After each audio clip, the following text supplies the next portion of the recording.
Jordan, welcome to the Wire to Wire podcast. Yes, back on the wire. Feels good as always.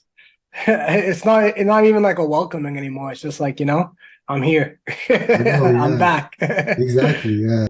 I just want to dive right into this because I've been waiting to do this episode, but I've been patient at the same time. Yeah. Because the last one we did, we were talking about For All the Dogs, right? I remember when it came out, like I texted you right away. Hmm. I'm like, bro, it's For All the Dogs Day, right? Yeah. And I didn't want us to do an episode right away because, you gotta sit on the music a little bit and, see how it resonates in order to form a good opinion on it. 100%. Yeah. So now enough time has passed, I think, for us to actually let the music marinate. Hmm. And I really want to hear your opinion on it, bro. Like I've been waiting to hear this, bro. Yeah. I mean, again, once you texted me, I gave you a way too early opinion on the album. But that has changed for me.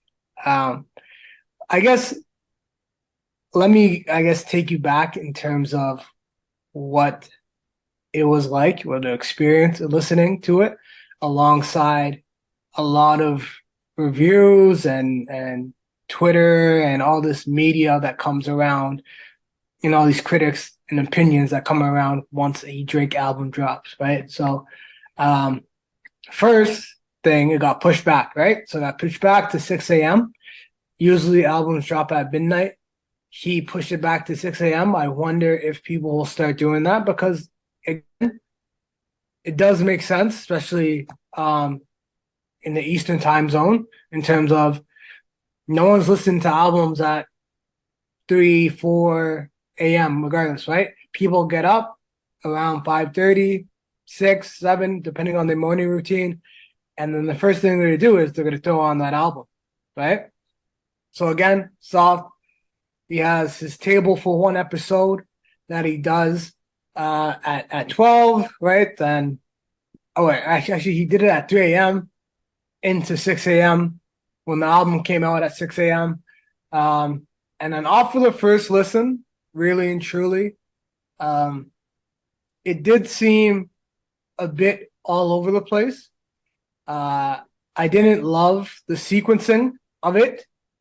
Uh, and it's interesting, or what I got out of it after a few listens is him randomly introducing Bark Radio, um, a nod to the weekend, I assume. And I guess one, I don't know if he's doing it in a sense where he's taking a shot at the weekend because he did have a shot on the album at the weekend, and I did think OVO and EXO did piece it up. So I don't know if he just threw that whole Bark Radio as a parody or a spoof to what the weekend did with Don FM. It did kind of seem like it because it didn't seem like he wanted to copy it throughout the album. It just happened through the later half of the album. But again, off first listen, that's confusing, right? It's just like, okay, Bark Radio is getting introduced with Snoop Dogg out of nowhere. Um, I guess that's cool, like in essence, right? But it's been done before, right? But so again, like it's just kind of random in that sense. Um, but yeah, again, listening from the album from 1 to 23, like it takes some time to get through in terms of there's a lot of music. Uh, some of the songs are longer. I understand that there's interludes that are shorter, so it's more so like a 2021 song album. Um, but yeah, it was similar to, I think we predicted, we gave like a comparison of what it would be like, and it was like CLB and Scorpion, for my opinion. But in my opinion, because it was, and I think you weren't too wrong in your analysis or your prediction of the album in terms of it being for all the dogs. In essence, it was for all the dogs in terms of for the women, because there was a lot of him patronizing or no, getting at women and just like saying you don't really need them, you're good by yourself, just be a dog and just go about your way, can come in and out of women's life and do what you have to do. So in essence, it was for the women. It was speaking towards the women. The audience was women, but in essence, it's just like for that jaded man, right? For that man that's jaded, coming out of a relationship or getting over a girl or just like going through things as a single man, like with women, you know what I mean? Like there's a lot of content that's based around that, which I don't mind. I appreciate Jada Drake.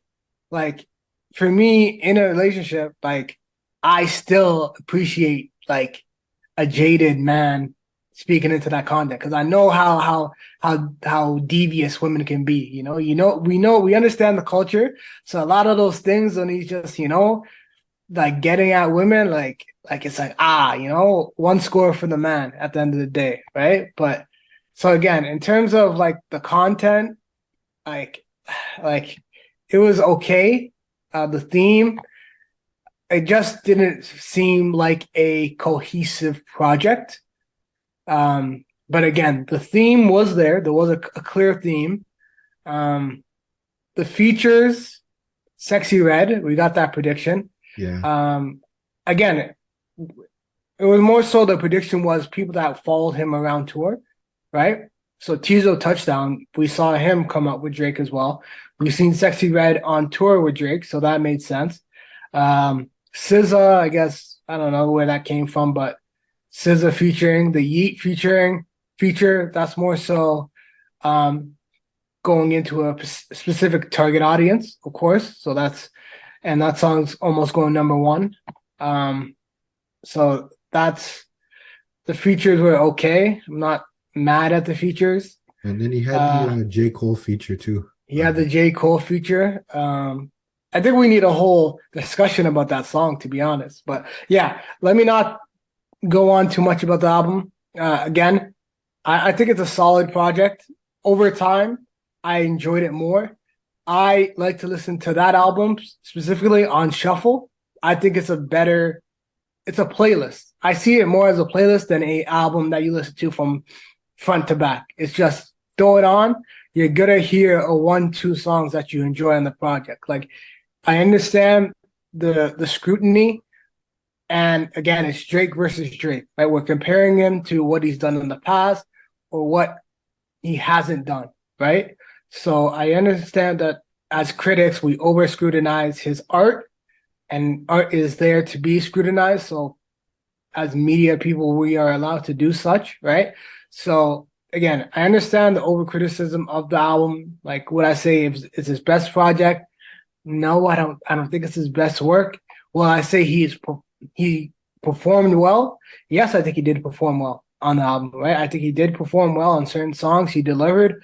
Some songs we could do without, but again, he put together a collection of 20 songs that are sevens or eights or higher, right? So at the end of the day, I can't knock it and say it was a bad project.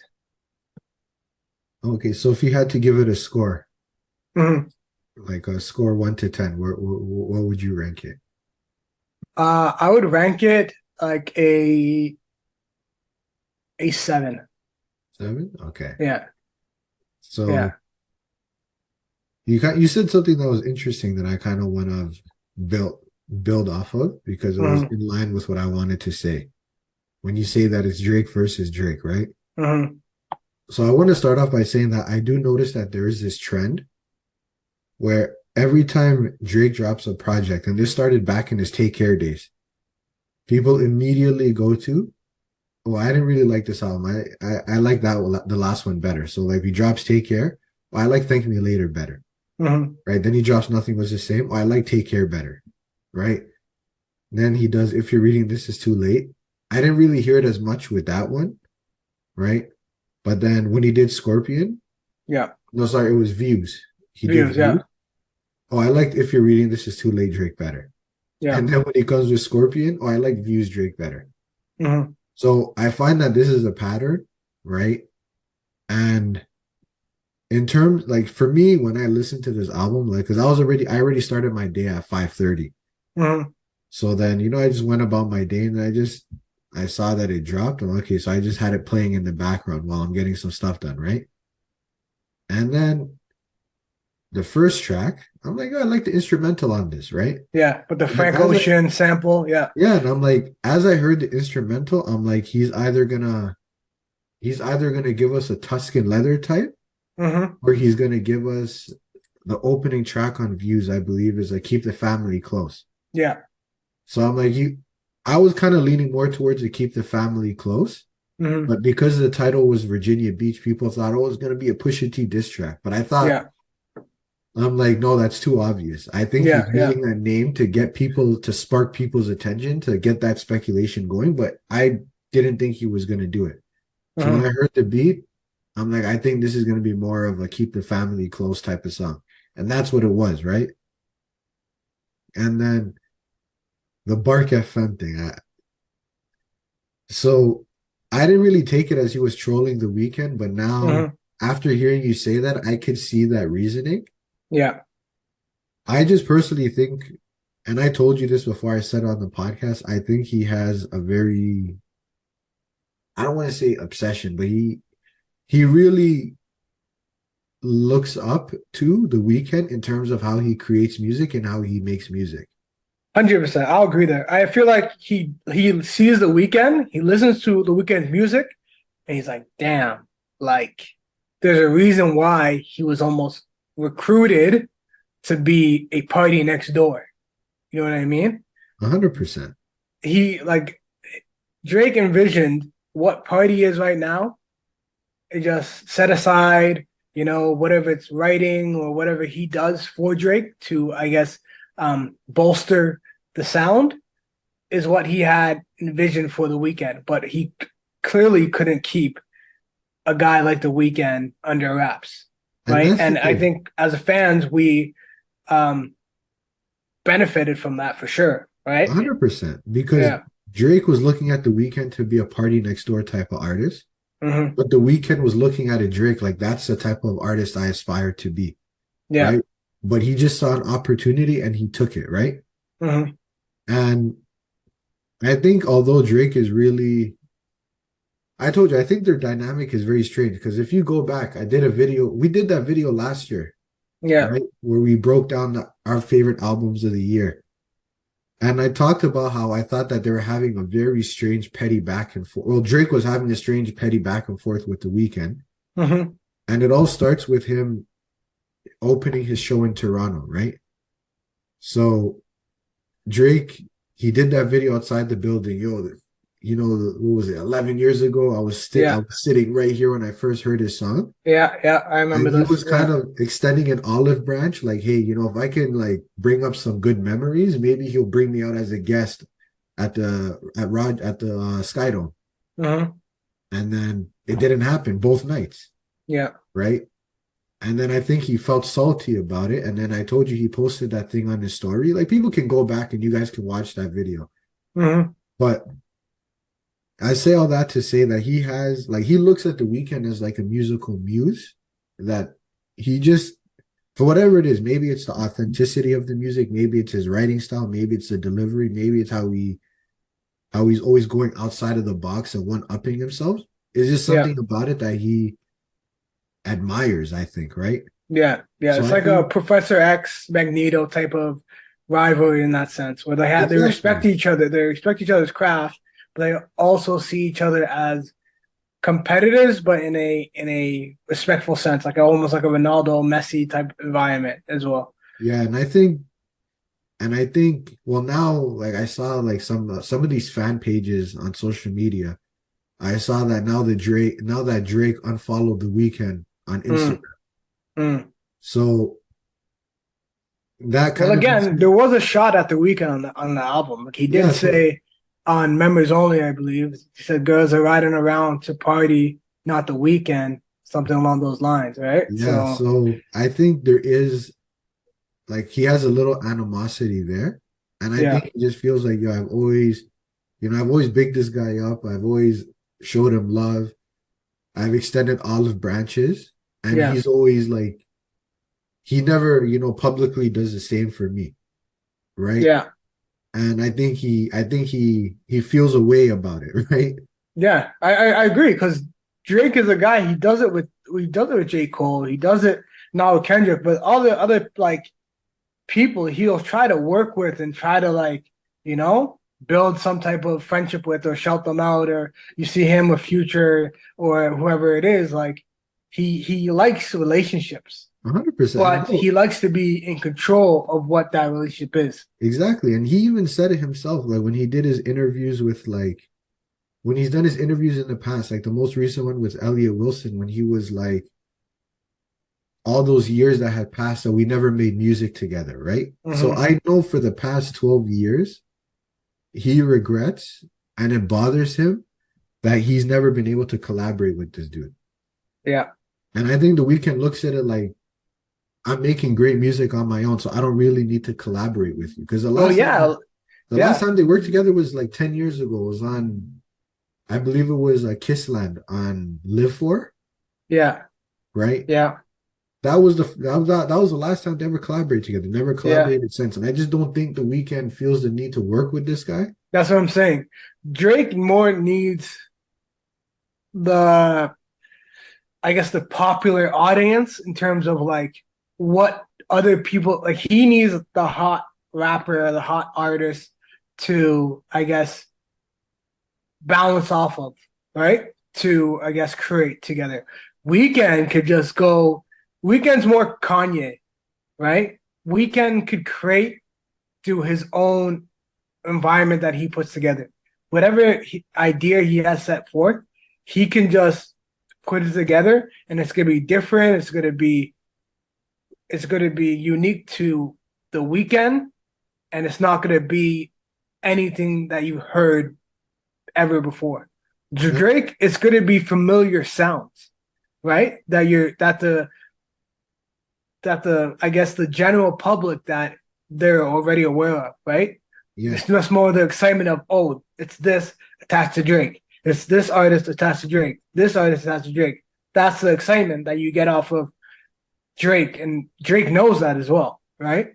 So yeah, he uses that as leverage. When Weekend has I don't need to work with this artist. I don't need to. Like, if they want a feature from me, sure. But is Weekend seeking out these artists to put together a project? No. Will he be on their project and do a favor? For sure. But will he be like, I need to pull from here, pull a sexy red, pull like Weekend's never doing that, no. right? And He's not that bringing in the hardest artists and just working it just because it's gonna sell, right? yeah, and that's one thing too that I wanted to add in, right? In terms of the album or just Drake's body of work as a whole, I do find that he works with a lot of familiar faces, right? Which is not a bad thing because it's who he feels comfortable with. They understand his artistry, they understand how to get the most out of his sound. I get all that, right? Mm-hmm.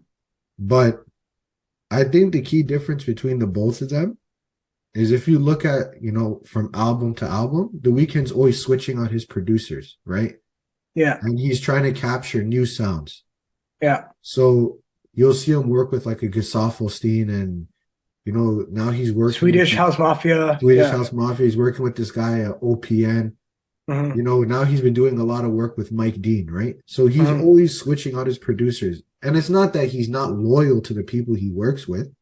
It's just that sometimes you got to step out of the people you're comfortable with to experiment and try new things, to explore a different side of your game, so to speak, right? Yeah. And I think with Drake, I think that's one of the things that he's missing. It's Mm-hmm. I respect 40. He's great at what he does. He's an incredible producer, right? Mm-hmm. But it's you got to expand your world now beyond just 40 and the usual people. Yeah. Tapping into some new producers that could maybe help, that may have a different vision for you musically than you would have even thought. And maybe that can open up a whole new door for him. 100%. But you got to give him the benefit of the doubt. He kind of did do that with Honestly Nevermind. to be honest, And I in smoked, terms of and I thought the album had potential. You yeah, know, yeah. like So again, he does try. Like again, honestly, if we're gonna criticize him for that, he did try that with honestly never mind, and again, he received a lot of hate from it, and I feel like as we'll get to soon, right when we get into Joe Budden and everything, but he sees everything, right? Drake is one of those guys. He's looking at comments. He is very aware of what's going on within the culture, whether it's through his friends or what he sees, but he is very aware of trends, right? And him being aware of trends, you could see that any criticism he receives, he tries to counter it by giving fans what they want, right? Honestly, Never Mountain comes out. Oh, we don't want to hear Drake like on these dance songs, these dance records, these house songs, these electric songs. Like we want to hear him rapping, right? He drops Her Loss. That's like, yo, shut up. Here you go, right? So he puts that out now. I don't think Her Loss had. I think Her Loss still had some criticism early, but it didn't last that long. And now he's like, okay, boom, you should be happy with that. I feel like at the end of the day, the majority of critics were happy with that album, right? And now he does For All the Dogs, right? Now with For All the Dogs, like in this short time frame, he's putting out a lot of music, right? And it's like that's a lot of verses, that's a lot of just in the studio working with people, just like a lot of time, a lot of effort that he's putting in. And I think it's unfair for us to over criticize the art because one, he's been doing this for 15 years now. He's been, if not one, two every year, right? In terms of popularity, in terms of like the sound, in terms of the brand and him as an artist, right? So in terms of what he's put out so far, it's like cut him some slack. Like I agree. he's put out so much music. He's given the fans so much. Where Kendrick will put out his last project, and Kendrick is gone. We're not hearing from Kendrick. Drake's the only one that's out here in the trenches, giving us music yearly, whether it's a feature, whether it's a smudge project, whether it's a Scary Hours, an EP. Like he's putting out a lot of music, a lot of writing, and he's saying a lot of stuff. So I feel like a bit of it is, I guess, listeners' fatigue with Drake.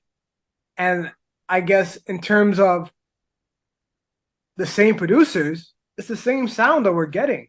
You get that singing and rapping Drake, and again, he feels the need. I said that. I think he said that in an interview with Elliot Wilson, where he feels the need that he has to rap and he has to sing on every project. Right? He can't just do a full rap project. He can't just do a full singing project. Right? And with this project For All the Dogs, he there's something on that project for everyone. That's why I see it as a playlist, something you could throw on shuffle. There's a Bad Bunny song that's gonna work for the Latino culture. There's Houston, Atlanta, Southern song with Sexy Red and SZA that's gonna work down south.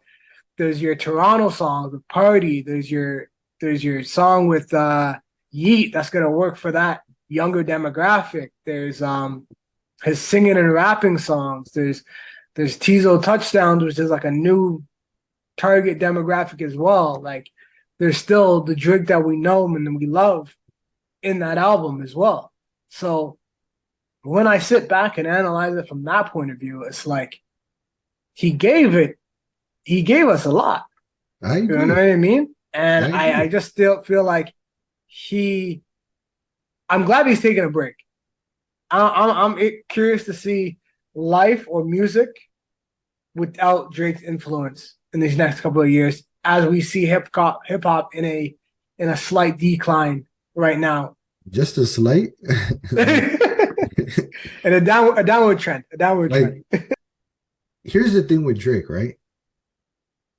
I don't look for the spitting bars, storytelling Drake. He had his era where he was doing that, right? Mhm. So it's to me, it's ridiculous amount of pressure that every time you put something out, immediately it gets compared to the last thing. Oh, it's not as good as the last album, right? That to me is an unfair standard. Like the expectation is that every time he drops, he has to give a classic. No, he doesn't. Yeah, yeah. Like just the fact that he has, multiple classics in his catalog is more than what majority of artists will ever achieve in their career, right? So Right. I agree, it is an unfair standard and it's an unfair burden and expectation that's placed on him, right? But this is an expectation that's placed on other artists too. It's just that they tune it out and do what they want to do anyways. Like, 100%. Yeah. like okay, behind me, see I have that like that Steve Jobs poster, right? Hmm. So the reason why I like it is because it has a quote on it, but basically what he is trying to say to give a summary of it is that don't don't be limited to other people's thinking. Do what is right to you. Based on Oh, so that's that's what ironic. That's ironic because the Joe Budden podcast, right? I know we're getting there, but he had Steve Jobs as the cover art for the episode he put out behind the Patreon, really behind the paywall. He had Steve Jobs as the cover art for that episode in his response to Drake's comment. okay. So that's very okay. I didn't even know that, but Yeah, that's so that's ironic. That's that's ironic very because ironic. I didn't get to listen to the episode because it was on Patreon and I don't subscribe to Joe Budden's Patreon, but Yeah, that I guess that makes sense in terms of a response to yeah. Drake. Yeah. Like the quote on the poster behind me, I got that when I was in undergrad, Hmm. and I'm not saying it word for word. I'm paraphrasing, but it says, Yeah. your time is limited. Yeah. Follow your intuition because in the end, it truly knows what you want to become. Hmm. That's a paraphrase of what that quote actually says, right? But the reason why I'm bringing that up is because people are always going to have an expectation, especially when you're like a creator. There's Hmm. always going to be an expectation of what they want you to go back to, of what they want you to sound like. Yeah. But you have to do what you believe is right. And I think the fact that Drake is now taking this break, he can evaluate because only he can answer truthfully. Yeah. The music that he's been putting out the past few years, is that music that's been true to you and where you were at creatively, or was it you Yeah. trying to keep up with the industry and keep up with the trends in order to stay relevant? I don't know the answer. That's Hmm. something he has to reflect and think about within himself, right? Yeah. I can only just look at the art that he's delivering. So based on the art that he's delivering, as to me, it's good music, right? He's putting out good music. It's not the Hmm. greatest I've ever heard from him, but it's not the worst Yeah. I've ever heard from him. So Yeah. with this album, I, I'll be a little bit more generous than you. I'm gonna Hmm. say that I'll give it a 7.5. Okay. I just like the way that it sounded. I thought it was a good album, right? Yeah. He delivered on a lot of the expectations because we did the episode breaking down our expectations and what we predicted.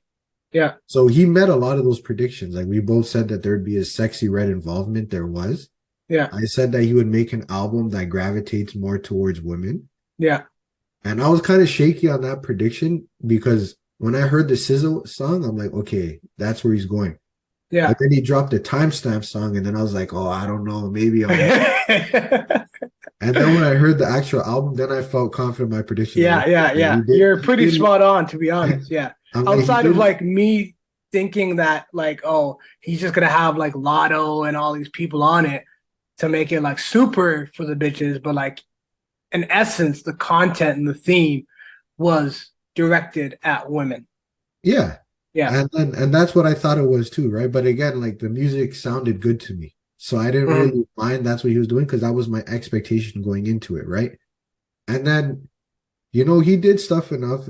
I know we can kind of use this to segue into like the Joe Budden conversation, but he threw in Mhm. some stuff in there enough to create, chatter Yeah. around who was he talking about, right? Because people are saying, "Oh, he got at Rihanna, like he was dissing Hmm. Rihanna on the album." Like Yeah. you mentioned, there was like those subtle jabs at the weekend that he took. I only caught Yeah. the one where he said the party next door line, then he said the one about the weekend. I only caught that one. Hmm. And then I thought the Bark FM thing, I thought that was him kind of like trying to show he was inspired. But now that I'm looking at it the way you explained in that It could context, be either side. It could be either side of it. You never know, right? and then so you're right, he did give a little bit to everybody. Yeah. So I would say if you took CLB, because I think there was a lot of CLB in there, Yeah. I think if you take her loss, Mm. There's her loss in there because yeah, his style of rapping and the little Yachty, um, I guess production or involvement, is why that her loss, the touch of her loss, is still within the yeah. album on his style of rapping is still very um relatable to her loss. And then I think he took small elements of views, not a lot, but small elements of views. Hmm. And then I think he crafted it in the mold of a more life, right? Okay. So I think, You don't feel the Scorpion, the B side of Scorpion. I do in essence of the more so R&B focused songs mhm. and the jadedness of Drake. I could see that. Like I could see that because if my memory serves me correct, I do think like the B side of Scorpion was very R&B heavy. R&B and female friendly. Yeah. So I could see him drawing from that playbook again. So I'll give that one to you. I think there Hmm. was elements of it in there. And I think More Life even had like wasn't like 23 or 25 songs. I think so. Yeah. Yeah. So I think he kind of followed that Where mold. do you see the more life in it though? I'm saying in terms of the fact that there's 23 songs. Okay. So you see how Okay. you're saying it gives you a playlist, how Hmm. you're saying it gives you a playlist thing? Yeah. When he dropped More Life, remember he didn't market it as an album or a mixtape. No, He it's supposed to be marketed a it as a playlist. playlist. So if Correct. you're getting that sense, then he probably was doing a little bit of More Life in terms of structure. Yeah. But in In terms of sequence. Yeah. yeah, but in terms of sound, I got small hints of views, Hmm. maybe a dash of Scorpion, Yeah. and then there was CLB in there Yeah. and Her Loss. So I would say those four projects, I Yeah. would say comprise the actual sound of this album. Hmm.